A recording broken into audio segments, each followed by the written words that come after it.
you wanted the best, you've got the best podcast, the hottest podcast in the world. The Chris Voss Show, the preeminent podcast with guests so smart you may experience serious brain bleed. The CEOs, authors, thought leaders, visionaries, and motivators. Get ready. Strap yourself in. Keep your hands, arms, and legs inside the vehicle at all times, because you're about to go on a monster education roller coaster with your brain. Now, here's your host, Chris Voss. Hi, folks. It's Voss here from thechrisvossshow.com. Ladies and gentlemen, there and ladies, things that makes it official. Welcome to 16 years, 2,800 episodes of the Chris Voss Show. We just keep bringing the most amazing minds on one of the oldest podcasts still regularly broadcasting. Today, we have an amazing young man. We're going to get into his books, his learnings, and what he's going to teach you how to use your brain better. But in the meantime, go to goodreads.com/Chris Voss, LinkedIn.com/Chris Voss, Facebook.com/Chris Voss, and YouTube.com/Chris Voss. His newest book is out on March 17th, 2026, called Everyday Genius: Hacks to Boost Your Memory, Focus, Problem Solving, and much more. Nelson Dellis joins us on the show. We're going to be talking to him, getting all the insights of his books and how we can all be smarter, because it sounds from the title of this book, we all could probably use it. Nelson is a 4X USA memory champion and one of the leading memory experts in the world. Travels around the world as a competitive memory athlete. I did not know this was a thing. There we go. Memory consultant, published author, and highly sought after keynote speaker. He's a memory champion, mountaineer, and Alzheimer disease activist. He preaches a lifestyle that combines fitness, both mental and physical, with proper diet and social involvement. Welcome to the show, Nelson. How are you? I'm great. Thank you so much for having me. Thanks for coming. It's an honor to have you. Give us .coms. Where can people find you on the interwebs? Yeah, everything's linked through my website, nelsondellis.com. I'm pretty active on YouTube as well. A lot of brain memory content there. And you can just search my name, Nelson Dellis, and you'll find it very quickly. So give us a 30,000 overview. What's in your book, Everyday Genius? Yeah, so Everyday Genius is basically a compendium of all these mental skills that anybody can learn, but that seem like something that is maybe reserved for someone that would be quote unquote a genius. So the whole premise behind the book is that we all can tap into genius abilities. It's something that can be trained and not necessarily that you're just born with. They do say that we only use maybe at best for maybe the smartest people. I think, I don't know what the curve is. I'm just making shit up now. 5%, I think. Yeah, it's like 10%. You know, it's just a ballpark figure. People on Twitter, it's more like 2% or something, I think. Anyway, it depends on the group of people. Sure, we do a lot of we bash the old Twitter. We're not calling it X ever. Tell us, how did you develop this technology that you espouse in the book? I guess might be the best way to say it. Yeah, I started, from average roots, and I kind of found myself stumbling into the memory world. That's really where I started. And I had an average memory. That. I'm sorry? I forgot about that. Yeah. I get that all the time. But yeah, so I started in the memory world because I was watching my grandmother lose her memory from Alzheimer's. And wow. Eventually she lost her life in 2009. Mm-hmm. And it was at that point that I thought to myself, I do not want the same thing to happen to me or my parents or, for my kids to go through that either. My future kids. At the time, I was just 25. But I started reading memory books and started reading about these memory competitions that existed and how there were people who trained their memories and, had average memories before, but they used these ancient memory techniques to do these phenomenal, seemingly impossible feats of memory. And I was skeptical, but fell down the rabbit hole, and lo and behold, the techniques work. Anybody can do them. And if you practice a little bit, just like any skill, you can actually become quite good at them and win championships, apparently. So the brain's kind of this muscle. You need to work out, stretch, do a little gym memory work there. Yeah, exactly. It's just like a muscle in the sense that, if you don't use it, you kind of atrophy a little bit, lose that strength. But when you work on it and you're doing these seemingly difficult tasks a lot and figure out how to do them more efficiently with techniques, you can get better at them continuously. Wow. Yeah, I have a fear of dementia and Alzheimer's and stuff. I mean, I don't have. It's not like it terrorizes me or anything, but there's a subtle fear. It's kind of like I don't want to fall off a building either. Right. It doesn't seem like a fun way to go. But my sister has got dementia with MS in a care center that she's been in for 10 or 15 years. Yeah, and it's hard. And it sounds like you were kind of shaped by what I believe your grandmother went through with Alzheimer's. Yeah, that really had an impact on you. Yeah, it's just hard to watch somebody lose their memories. And she was such a storyteller in our family and had all the memories in her brain, and they just disappeared. Yeah, that's so sad. I mean, you think when you're old, you're going to spend probably less time doing stuff, right.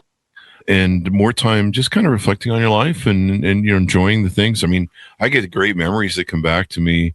Some of the people I've met in life. I'm like, oh yeah, I remember that one thing. That was really cool. The faces, I've taken lots of pictures over my life, and I so many great stories I've collected. I agree on, and I'd hate to lose them. And then I worry about my mom getting dementia. She's doing really well and seems to have some really great DNA.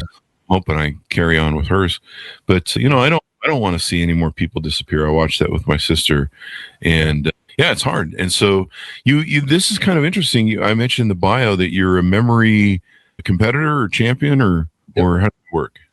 Yeah. There's a memory competition. Well, there are many different kinds of memory competitions out there. I've competed since my first one was 2009, after my grandmother passed away, and then I've been competing ever since. There's some years I took off, but over the years I've won 6 times.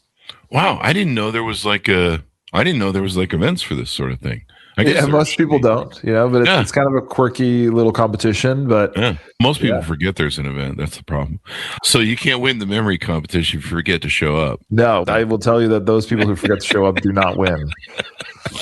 That's usually the life problem too. I always say with business, people used to say, "What's your success, Chris?" I show up every day. Yeah. What is it? 80% of the thing for success? You got to show up. But no, this memory thing's a big deal. Now, being able to recall problems and stuff like that. Have you ever beat the final boss where your girlfriend says to you, "You know what you did wrong. I'm not going to tell you," and then you have to remember what you did wrong, and you can't remember? Have you ever beat that final boss? You're referring to my wife. I don't know if I'm referring to your wife or just a wife. Yeah, no, she's undefeated. I think all women are in that when they use that negotiation. Exactly. No, my wife has a phenomenal memory, and I do have blunders from time to time. It's I still have to apply myself, and sometimes I will admit I'm maybe thinking about something else when she tells me something, and I'm busy, but focus is a big part of having a better memory, and most people should start there if they want to remember more. Now, this actually kind of, in my funny joke just kind of took us into something, I think. Now, is it true? I don't know how much you've studied the science of memory. I imagine you wrote a book, so maybe you've done the research. But I believe women's memory centers in their brains are bigger, and it's kind of designed that way for a biological survival of the species sort of thing. And so they have a bigger, I don't know what the portion of the brain is, but that's why they retain memory more.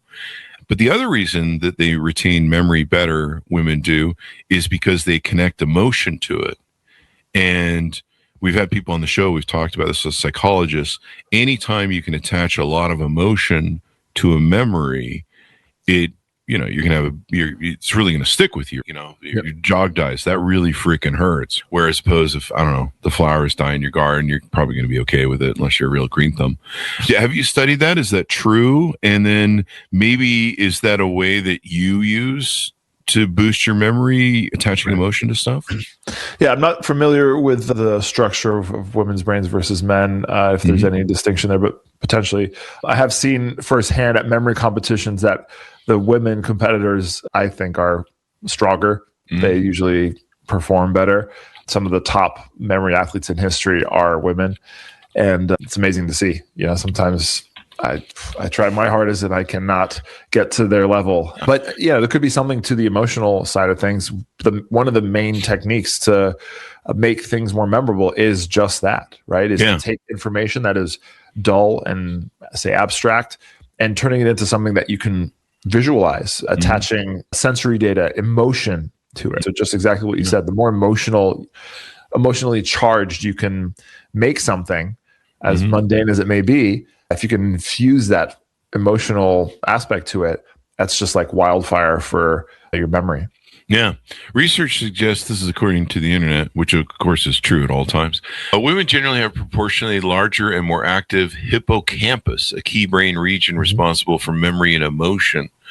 And, that's why they have their emotions, and we're kind of more logic and reason, but it gives them that ability to remember stuff better, and probably functions as a way, a survival technique and stuff. Yeah. And probably, they have a lot of multitasking they have to do to take care of children that they're designed for, to be able to multitask, where we're kind of more on that focus thing.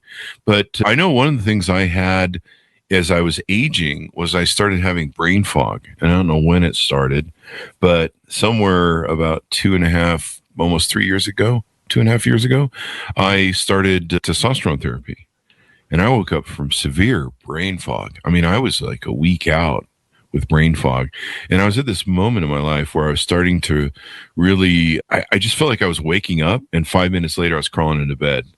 And I would just be like, what the hell did I do today?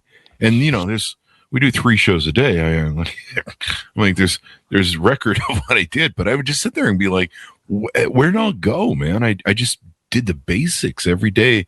I'm like fighting just to do, the basics when there's other stuff that I envision and want to do. And so that really gave me, when I started taking testosterone, it brought me out of it fairly quickly within 3 days. Wow. And over the next week or so, I totally came out of it. But living in that brain fog really scared me and realized I was living in it because, dementia, Alzheimer's, all that sort of thing. You're not aware, the fish can't see water. So you're not aware that you're in the fish tank. And, that just made me go, God, man, I really need to exercise the old braino. What are some techniques and stuff maybe that you suggest in the book that we can, everybody can use to try and strengthen the memory, especially old people? Yeah, I mean, I think you're touching on some important things there, that as we age and as life takes a hold of us, this thing, brain fog is a real thing. It's not as simple as just learn techniques to kind of get rid of it. I think it's close, very tightly knit to the environment around you that you live, the diet, the amount of sleep, the stress, the amount that you use your brain, so kind of keeping all those things in mind. Really, the first step to having a better mind, better memory, is to take care of your brain, right? We all recognize that what we eat, how we are physical and active in the day, like, affects our body. If we want to lose weight, we know kind of roughly what we got to do. And you can take that to the nth degree, mildly diet, whatever, but sleep better, all those things. But the same things can affect your memory and your brain. And I think it's time that we start to think about our brains and what we put in there and how we treat it. Yeah. In terms of memory training and practice, that's a big part of keeping your mind healthy, right? If you use your brain every day in some capacity. Nowadays, it's so easy to outsource our thinking, right? Yeah. We put everything in our phones. We don't store anything up here. How many people out there can remember a single phone number of somebody important, right? I always worry about that. If I ever get arrested, I'm like, thank God I do know my mom's number, and she's had the landline for 50 years. Yeah. But, the more you use your mind, and memory techniques can help that be an easier process, but the more you generally try to challenge and make your mind, do some gritty, harder things, the more it'll pay off in the end. And that brain fog will start to go away. Your intellect will increase. Your confidence in your mental abilities will also increase.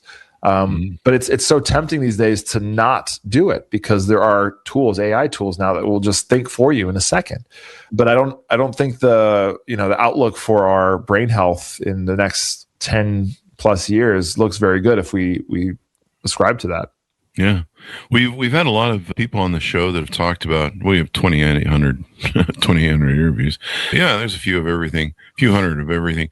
But we've talked ad nauseum about, not ad nauseum, I think I'm just joking, about gut health affecting brain health, and how what you put in your gut can actually lead to swelling in your brain and different memory problems. And some people, I don't think there's science on this, but some people tie that to, we've had physicians on the show that by reducing gut inflammation. It reduces brain inflammation, and brains operate better. Sometimes people with autism or on the spectrum will have some improvements in their functioning condition. It's not a cure-all, but I've experienced putting all sorts of garbage in my gut for 45 years. I was eating out all the time, drinking 10, 15 Mountain Dews a day, and then putting some vodka in there at night, every other night or so. And I experienced how shitty my brain operated during those years. And now that I've, gotten on clean diets and eaten well for the past, 10, 12 years, I feel like my brain's, better off. I can function better. I can memory better. I can do everything better.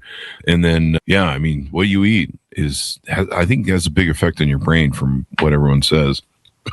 100%. Your brain is using a tremendous amount of calories a day. So is it really? Oh yeah. Can I lose more weight if I use my brain more? That's a good point. I think we just found out why Americans are fat and stupid. Yeah, we're just dumb. No, I'm just kidding. They did some studies on chess players who were just playing chess all day, and the amount of calories they burnt just sitting there in intense thought. And I'll even mention, some experiences I had where I've been in a 3-day memory competition where we're spending hours just sitting there, straining our brains. And it is so tiring. I mean, part of it, obviously you have to focus for that long, and that can take a lot of demand. Yeah. But just depleted, I feel like I've done a workout, a long marathon kind of thing. Yeah. Brain marathons, which is usually what I'm on when the girlfriend says, when I go, why are you mad? What did I do wrong? And she's, and you're like, oh, brain marathon now to figure out what I did wrong. Yeah. Turns out it was existing. Yeah. Watch that, boys.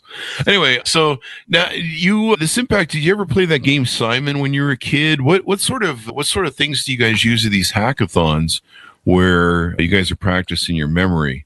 And you remember that old Simon game? Where I was looking around because I have one right here because I'm always. Oh, do you? I make content around it. Yeah, let me grab it. Hold on. Yeah, this guy. Wow, that brings me back to my childhood. Yeah. Wow. These are really fun as memory champions. There's a few of us who have made content around playing the Simon game. We can just keep going. Huh. It's really an easy game to beat. It really depends how much time you have. If I had a couple hours to kill, I could get like over 100. Wow. But anyways, yeah. So unfortunately that event is not at the memory championships. Usually they'll choose things that are completely randomizable. Although I guess that a sequence on a Simon game is randomizable, but it would be a lot of noise if everybody in the competitive room would be playing their own game, a lot of beeping going on. But they usually have us memorizing decks of cards, shuffled decks of cards. Really? And long strings of phone numbers, hundreds of digits, names and faces, poems that have been unpublished, lists of words, things like that. It's all timed. There's a certain amount. You got to memorize as much as you can, obviously as accurately as possible. Have you ever thought about going to acting? That's the one thing that keeps me out of acting is memorizing all those lines. Oh man, I could memorize the lines. I'm probably a terrible actor. That's probably I'm the opposite. I could probably act some bullshit out because I've been entertaining for years. But I'd be like, what's my line again? Yeah. No, I wouldn't be that guy. I'd just be like Nelson. The director would be telling me I'm just not believable. I'd be like Marilyn Monroe on the set. I wouldn't remember any of my lines, but I was hot enough that you didn't fire me. Didn't matter, yeah. Whatever that works. Yeah, I'm not sure that's going to work in Hollywood with me. What are some other things we need to know about your book that we want to tease out to get people to pick it up that maybe I haven't asked? Yeah, as I mentioned at the beginning, obviously in the title we're talking about genius here. So I really try to challenge what people think genius is. One of the reasons why I feel like I'm in a place where I can talk about it is because of my memory. Over the years, people have always seen me do these mind-bending to them feats of memory. Other people will, encourage me to do things for them, be like their little show pony, But inevitably, somebody will say, "Wow, are you a genius? Is that?" That's something a genius could do, right? And in my mind, I'm like, I am not a genius at all. Like I can be dumb as rocks. And, I've just learned a technique. I've practiced the hell out of it. And the person kind of making that assessment just doesn't know what's actually happening there. And even if they do, maybe if I explain it, they think, I can't do that, Nelson. But they can, and everybody can. So it really led me to understand that genius is subjective. If you're to think sort of listeners out there who you might label genius, and then think about like why. A lot of it, you may not have a very tangible answer to that. And that's what I kind of challenge in the book, because I want people to understand that you can tap into a lot of these things. I'm proof, right? I couldn't memorize a dang thing, and now I can win memory competitions, and I can play the Simon game up to infinity, basically. And anybody can do that. So the whole book just goes through, we start with memory, because I think that's a very important part to exemplifying genius. Then we talk about reading faster, learning for the long term. There's a whole chapter on calculating with numbers in your mind a bit quicker. Oh, really? Yeah. Problem solving, creativity, intuition, all these different cognitive abilities that can, to some extent, be trained. Wow. The brain trained. I think it's interesting. We only use what people estimate is the 3 to 5% of our brains. Although George Carlin, I think his number was better. He said, think how dumb the average person is, and realizing 50% of the people are dumber than that. You've seen the news lately. Anyway. So This is really great. I mean, this is a book I want to read and learn more about, because, like I said, I've like you, I've watched the disappearance of a loved one, and it has a impact on you. In fact, my loved one is 7. My sister is 7 years younger than me. So it's really weird to have her in a care center with a bunch of, people that are twice her age. And she's been there since their 30s. And so to have someone young, you kind of expect your older folks, there's age is going to happen. We have people living longer than they ever have before in human history. And so, we're experiencing some things, but 7 years younger than you, you're just like, this is messed up. No. It shouldn't, but MS is an evil drug, or an evil whatever.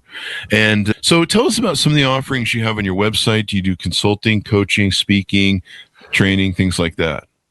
Yeah, I started this whole journey for myself in honor of my grandmother and just this fear that I have for myself. But naturally, everybody has a memory, everybody has a brain, and so when they see that I learned this for myself, inevitably people came to me to ask, can I speak to their school, to their businesses?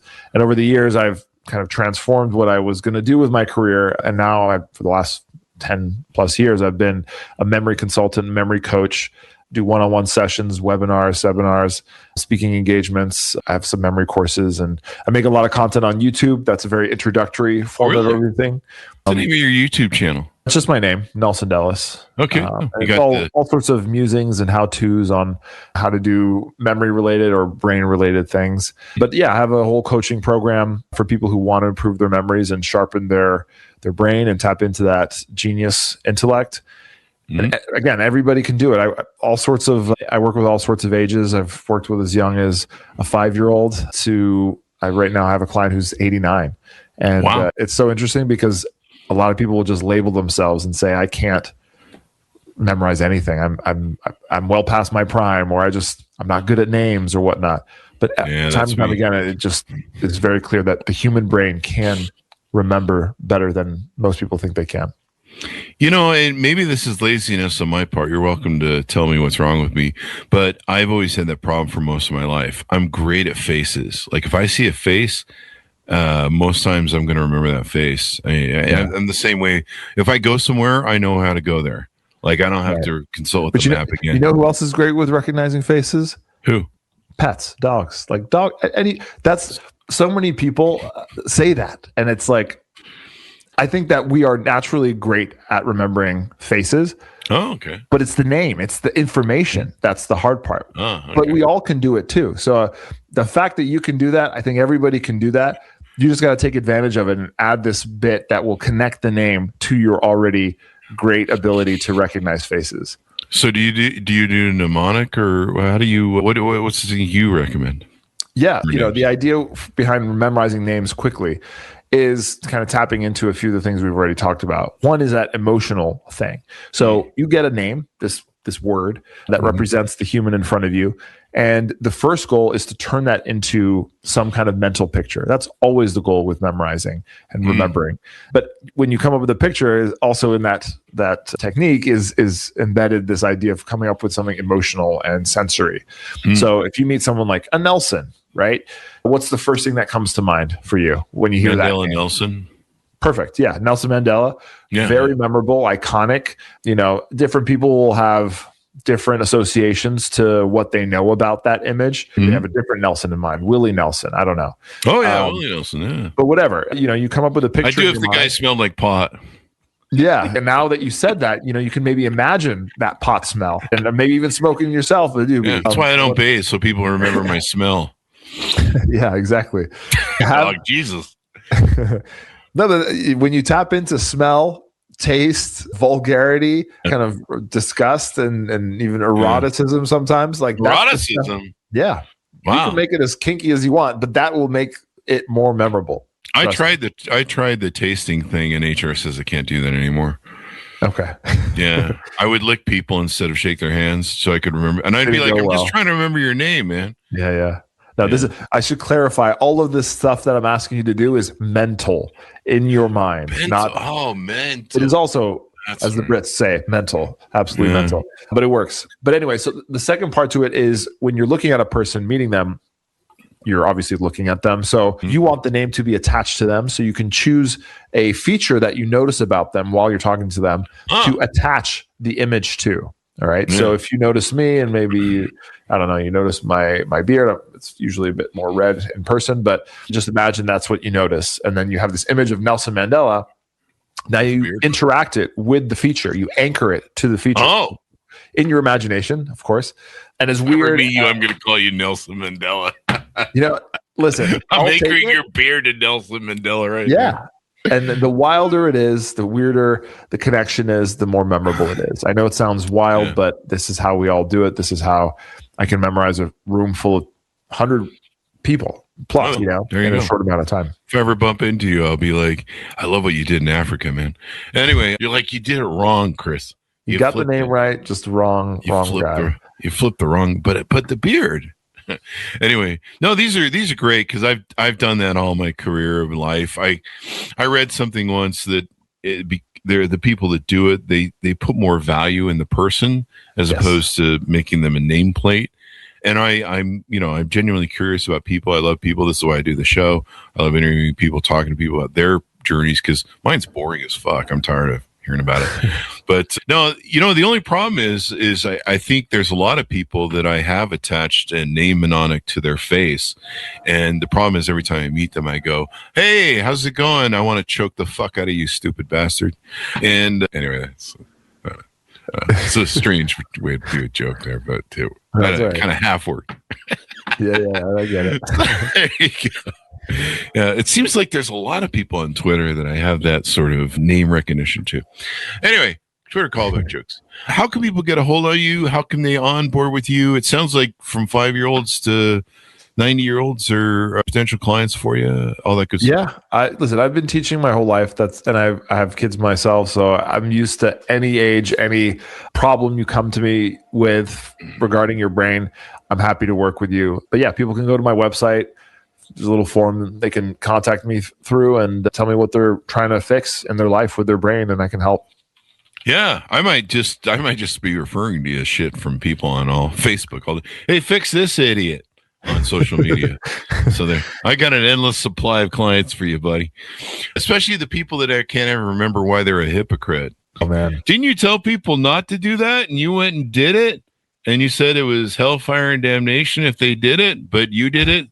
Did you remember what you said? I don't know if that's a memory problem. I feel like that's just stupid. Maybe, I don't know. I think that's a George Conway, or not George Conway, Carlin joke, the 50% reference there. Yeah. Yeah, it's a curve, people. Not everyone can be smart. That's what I see every day. But the one thing I was going to ask you, I need to work on that name thing because names are important. We have people on the show. We ask them their things. We don't want to insult people, but we also want to, this is their name, this is their value, this is valuable to them, and especially when they're doing a brand. But yeah, I think this is a great book. I've got it on my audiobook list there. And I'm probably going to maybe see if we can get one for my mom. But yeah, this is really good. It's so many people sit around and, that was the other thing I wanted to mention if I could squeeze this in real quick. Sure. You had alluded to the AI issue, and there's been discussions within the AI community. I think everyone at this point, because we're all kind of wondering when we're going to die by AI. the Terminators come, is that, you know, by relying so much on ChatGPT and other things to kind of think for us and do the hard work, you know, especially like research. Like research is kind of a pain in the ass, but you do kind of learn a lot of shit. Like sometimes you learn stuff in doing research for a book or something. Sure. You learn stuff that you didn't know. Oh, here's an added, you know, these kind of fingers or tree line limbs of concepts and ideas. You're like, oh, I didn't think of it from that area. But yeah, it kind of has taken some of that gear away from us, huh? Yeah, I think the important thing, you know, I'm not saying to eliminate AI and the tech that's advancing quite quickly these days, but I think there's a way to use it that still can preserve, you know, our cognitive abilities. And I think the difference is by using it more as a coach, as a guide, rather than a crutch, right? And I think while we can right now, we have that choice to do that. I don't know how much longer we have that choice. We may not get a choice, use it or not in the way we want. But as of now, you know, what I encourage people to do, you know, it's so tempting to just go flat out use it and not even have to think. Oftentimes that might be the fastest way. So in a crunch time, you know, maybe that's what you got to do. But at what cost? So I'm always encouraging people, and this is what I do, is I will use my memory and brain first. Yeah. Maybe it's not the best way. Maybe it's slower, but at least I'm using my brain and I'm not losing the ability to still be as creative as I used to be as well-spoken when I craft an email, let's say, as I used to be as good as I was memorizing, you know, all these things I want to keep. And I'm always trying to do that first. I'm trying to use this computer before I use that. Yeah. And there's probably some good work to that. I've had my first AI computer run-in this week. The first time where I've seen, okay, this shit can go bad. And it wasn't that big of a deal, but I was on the podcast, like just a show like I do now, and there's a giant camera that sits on the screen. So I can't fully see everything, but I can kind of see stuff. And I've got the Gemini on the Gmail, I guess. I don't know. Sure. It's always prompting me, do you want me to answer for you? And shut the fuck up. I haven't figured out how to disable it yet. But if you're not careful and you hit like a return key, or I think it's a backside key, it will put in a suggestion of what it thinks your email should say. Yep. And I had a model. I do photography, amateur photography on the weekends. And I had a model that wanted to shoot on a shoot I'd advertised for. And I've shot her before, so I didn't want to shoot her again because I wanted to, you know, vary my portfolio that I'm building. And so I was responding her during the show. So I was kind of not really engaged, but you know, here we are with AI.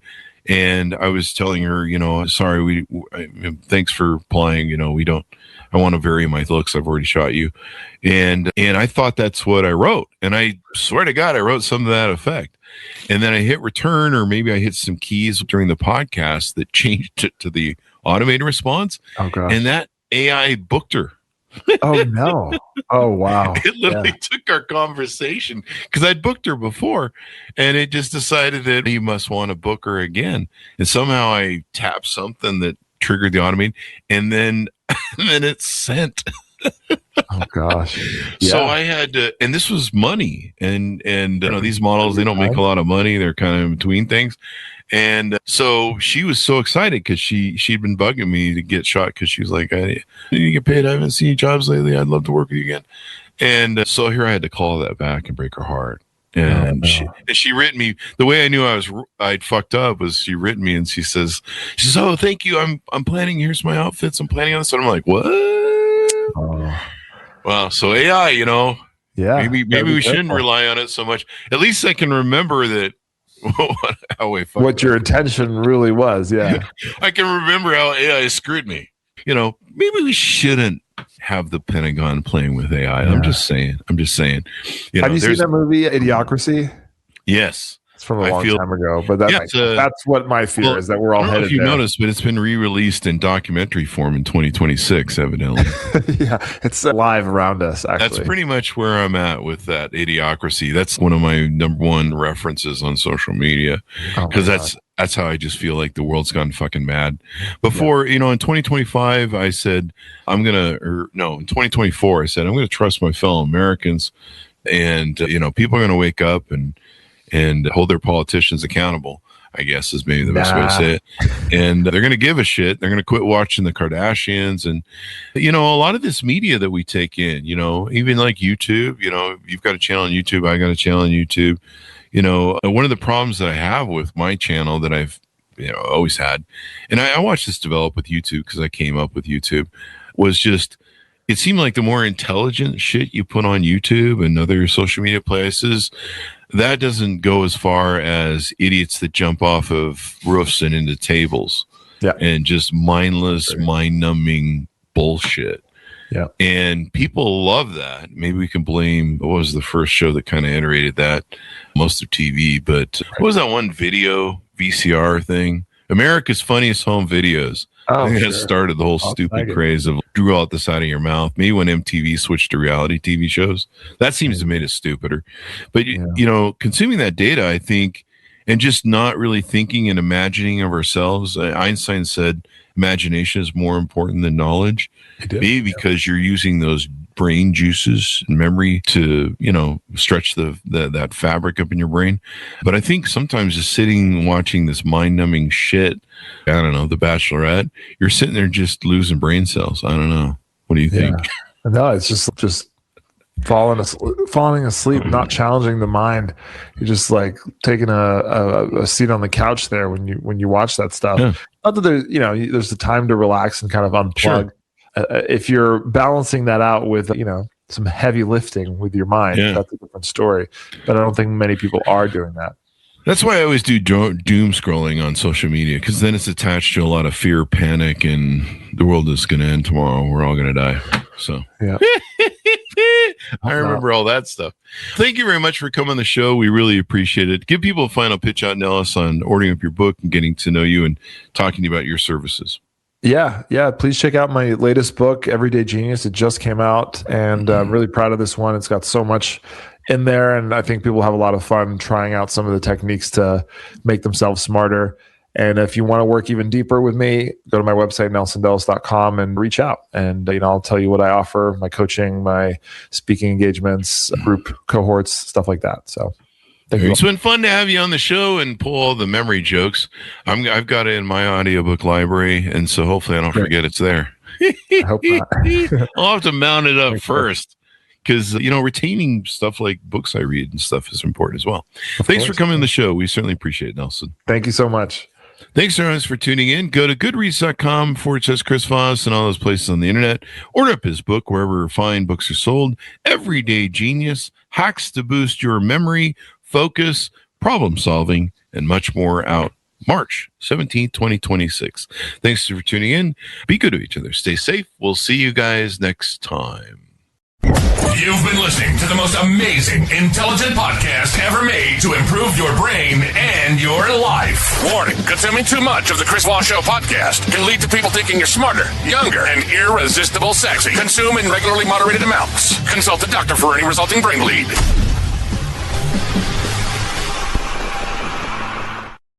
All right, there we go. Great show, Nelson. Thank you.